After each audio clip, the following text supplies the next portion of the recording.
जैसे जीवन कोई पहेली हो जिसे जितना सुलझाओ उतनी उलझती जाती है। यह भ्रम है कि समस्या बाहर है। समस्या कभी बाहर नहीं रही, समस्या हमेशा भीतर रही है। पर मन का स्वभाव है दोष बाहर खोजना, इसलिए वह कभी संतोष नहीं पाता, क्योंकि बाहरी संसार तो अनंत है और अनंत में व्यवस्था नहीं लाई जा सकती।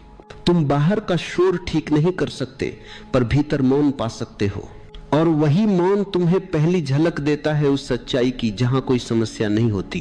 पर मन मौन से डरता है, क्योंकि मौन में उसका अस्तित्व नहीं रह जाता। मन को हमेशा कुछ करने के लिए चाहिए, कुछ ठीक करने के लिए, कुछ हासिल करने के लिए, और जब कुछ भी करने को नहीं बचता तो मन बेचैन हो उठता है। यह बेचैनी ही हमारी पहली समस्या है। मन एक अशांत नदी है जो खुद ही अपने भीतर की गहराई को भूल गई है। वो सतह पर बहती रहती है, लहरों में डोलती रहती है और गहराई में उतरने से डरती है। पर जीवन की सारी समस्याओं का हल सतह पर नहीं, गहराई में है। तुम जब भीतर उतरना शुरू करते हो, धीरे धीरे समझ आता है कि वास्तव में कोई समस्या थी ही नहीं। समस्या सिर्फ तुम्हारे प्रतिरोध की थी। तुम जो कुछ घट रहा था उसे स्वीकार नहीं कर पा रहे थे।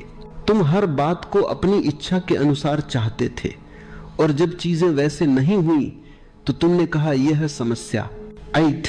पर अगर तुम थोड़ी देर के लिए भी अपने प्रतिरोध को छोड़ दो तो देखोगे कि सब कुछ जैसा है वैसा ही ठीक है।